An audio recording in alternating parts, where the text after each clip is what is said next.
Now, There we go. there, Wait. kill that. We're good to go. This may be over.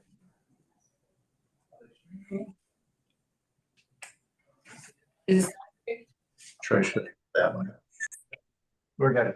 We're good. Okay. All right, thank you. Sorry about that delay.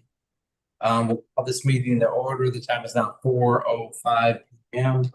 The January Transportation Planning Advisory Committee from Monday, July 21st, 2025.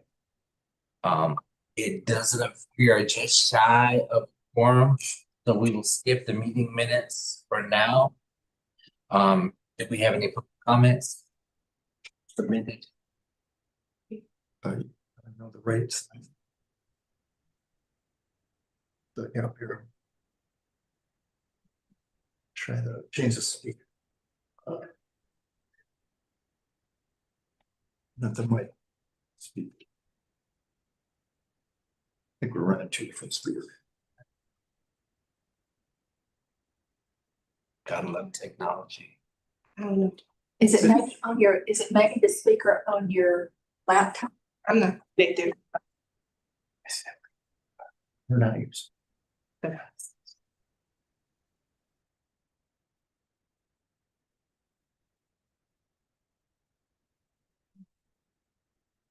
I think it's the audio to your left. Yeah.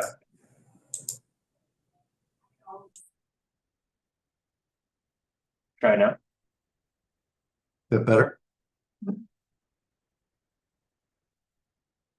Test.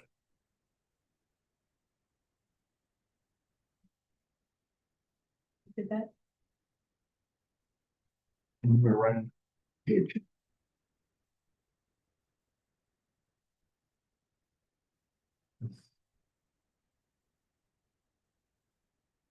Is it that other window?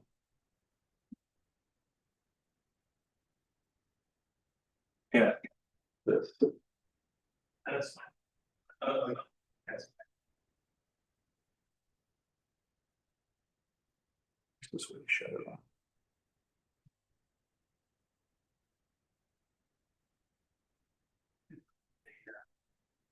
Test. All right,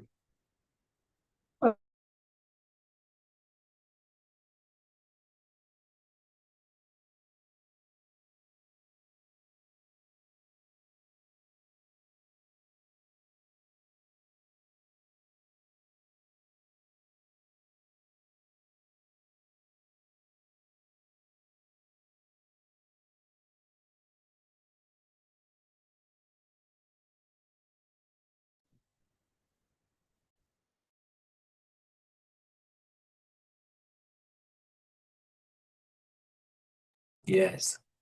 Can you hear me? Think we're gonna, We can hear you.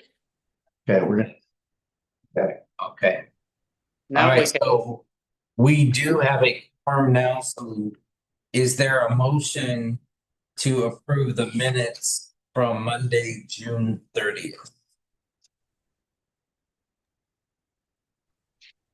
Eva Prelo, I move that we approve the meetings from, what date was it? June 3rd? June 30th. June 30th. All right, thank you. Is there a second? second, Thank you, Mr. Williams. All those in favor say aye. Aye. All those opposed say nay. want to Any be able to touch abstentions? base with them, but you don't want to. What was that? All right, thank you. We'll move down to Office of Small Business Opportunity, OSBO. Ms. LaSasha Breland, the floor is yours. Good afternoon, everyone.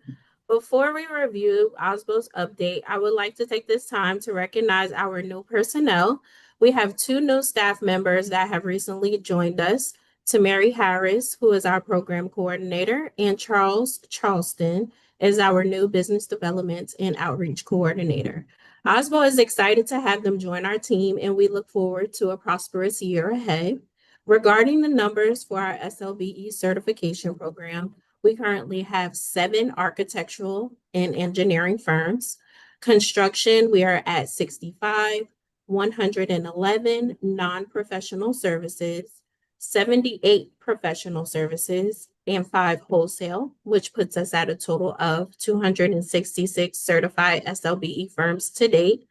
We also have 6 new pending applications and 22 renewing SLBEs. With our most recent events, we did have an event that we hosted on June 27th. It was titled Beyond the Bid, Strategies for Success with Richland County. We invited Director of Procurement with Richland County, Jennifer Ladishkin, to do a presentation on contracting with Richland County.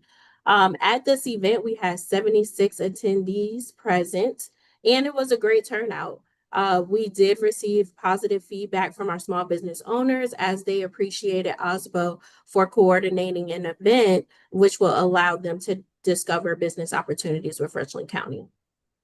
And in closing, as a reminder, OSBO serves as a great resource for small businesses in our local community. We are actively seeking small businesses that may qualify for our program. We do certify amongst all different types of categories: construction, architectural engineering, professional and non-professional services, as well as wholesale. So if you know anyone that you would like to refer to us to encourage participation, we will work with the owners to make sure that they qualify. Please give them our contact information directly, that we can be reached via phone at 803-576-1540. And our email is osbo@richlandcountysc.gov. Thank you. Thank you, Ms. LaSasha. I almost did it. Almost. Any questions for LaSasha? All right, thank you, ma'am. Next, we'll move to the comment program and Mr. Vince Jackson. Good afternoon, everyone. Good afternoon. As far as regarding ridership, if you compare June 24 to June 25, we are down approximately 1.5%. However, if you look at May 25 to June 25, we are up 3.6%. Also, if you look at ridership, on an average weekday from June 24 compared to June 25, we are down approximately 2%. And looking at USC, because it's summer, ridership is pretty much negligible. So there's no need to really review that. And in addition to that, everything else is the financials. And if you have no questions for Roz, that's my presentation for the comments. Anybody have any comments for Mr. Jackson and the comments? All right, thank you, sir. Thank you.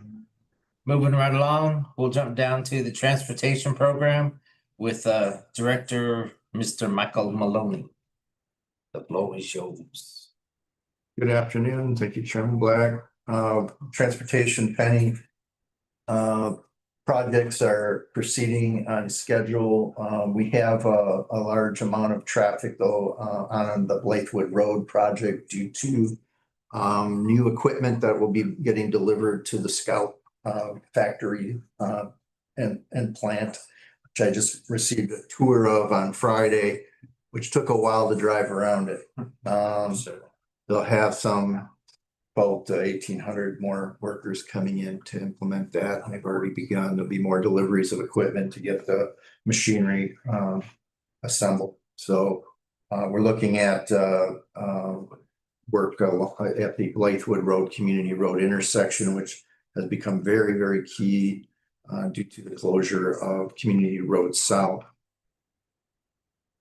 And that's due to a widening project, I believe, with FCDOT.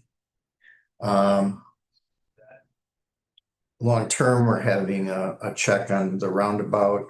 Everything I've heard over the last 2 weeks had to do with needing 2 left turns from I-77 through the roundabout to get onto Community Road. So DOT is looking at a small change to add a left turn only crescent to the interior of the roundabout. If they can get that approved by Wednesday, we'll make that change. But if they can't, we gotta, time is of the essence on that project. We plan to have the roundabout substantially completed at the end of August. So that would be key for a lot of the plans I've heard that are necessary to allow for employee parking, and also with school starting very soon, keeping the corridor open on Blythewood Road, east and west, out to the middle school. Thursday night, we have a public information meeting on Jackson Creek Greenway. Jackson Creek Greenway is the one greenway that's in unincorporated Richland County, would be maintained by the county. We're looking for public input on alternatives that will be provided. And want to have a good listening session with various stakeholders that would come out and provide input on what could be 2 different endpoints, as well as the ride in between. So we look forward to that. I believe that starts at, we have ourselves down for 5 to 7. Does it start at 5? 5:30 at the Decker Center, Community Center within the Decker Center. Right.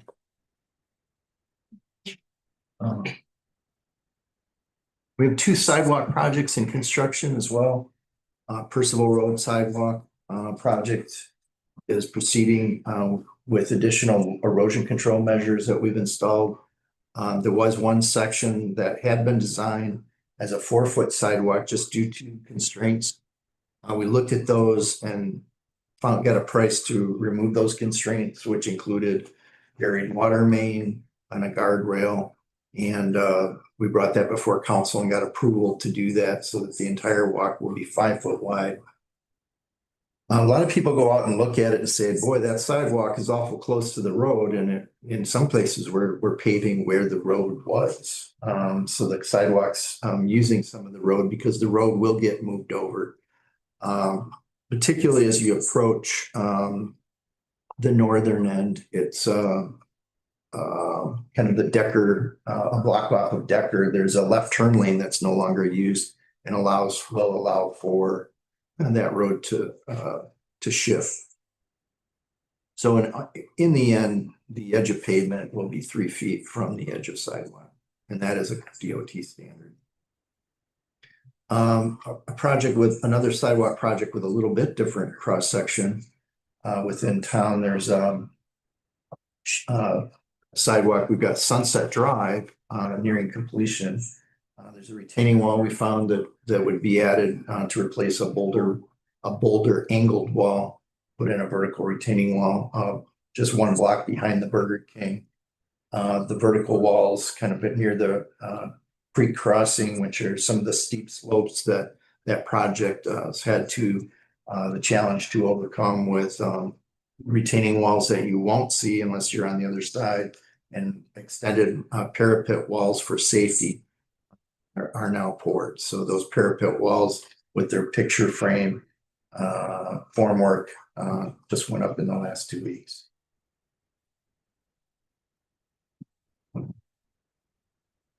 Atlas Road, Phase 1A continues on its utility relocation. We're still looking for that time, which is getting very near to look at bidding Phase 1B, which is the road construction, and then waiting for DOT approval on the Phase 2 plans, which could be bid independently of the Phase 1. So from Bluff Road to Shop Road could be bid out separately as soon as the final plans and utility improvements are completed. And that's all I have. That's it. Any questions for Director Maloney? I have some, Jim. Please. Good to see you again, sir. Good to see you. Thanks for all the good work you're doing. For anybody who doesn't know, my name is Reagan Freeman. I'm the Director of Development and Advocacy for the Global Bike Collective. We're here and so excited about what you're all doing. Columbia's metro area is the 12th most dangerous in the country for pedestrians. And it's great to see that we're working to fix that. I'm very excited about the work we have kind of moving forward. Jackson Creek, I want to ask you first, will there be an online, like when you put your materials online, will there be a chance to get any feedback for folks who can't maybe be there on Thursday? Is it Thursday?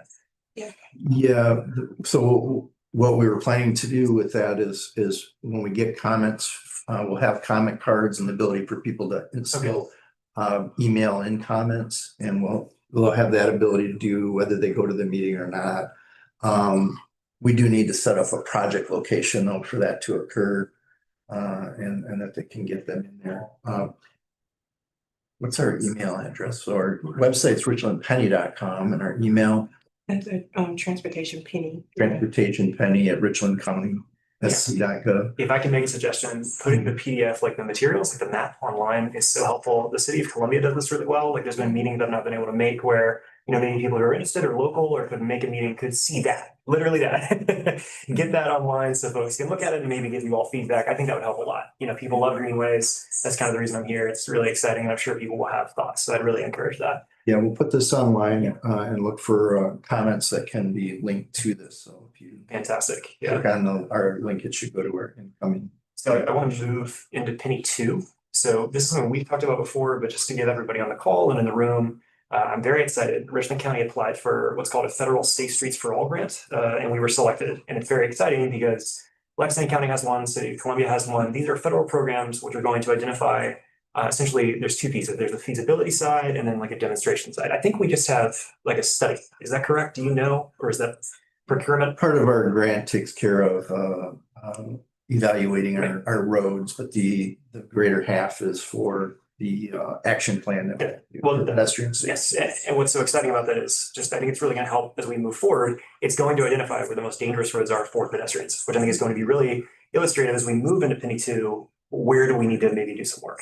Right. So do you have an update maybe on where that is? Have y'all made a selection for the team, or where does that stand? That feels important. We don't have an RFP out for that yet. Okay. We are finalizing things with the US DOT as far as that grant goes. That grant was applied to for with Richland County Public Works Department. It's a $400,000 grant. Over 200,000 will go into this action plan, which is what it's there for. Yeah. To improve pedestrian safety throughout Richland County. So we know that, you know, based on, you know, reports we've heard that, you know, pedestrian safety is something that really needs focus. And this will help identify in the action plan, you know, the hot spots, as you will, of areas that we would focus on safety improvements. So we do currently with Penny 2 have 2 consultants working for us on the 6 criterias that we use for Penny 2, safety being the highest score. And this type of data would be used for that category. Cool. As far as improving safety. So do we know, like timeline wise, will that process, I guess, move forward enough to be able to be looked at when the Penny 2 projects come online? Because I know they're like kind of full track right now. Yes. Okay, good. That's incredible. I'm so thankful for what y'all are doing. It's amazing. I think you said the thing, $500 million for pedestrian safety improvements in the next 10 years is tremendous. That's going to solve every problem I have, which I'm so thankful for. Last one, do you have any updates on the other greenways for Penny One? Penny One Greenway, so Jackson Creek being one, Crane Creek Greenway, I had some good news from the city as far as the outreach they had with the landowners. City of Columbia is one of the landowners.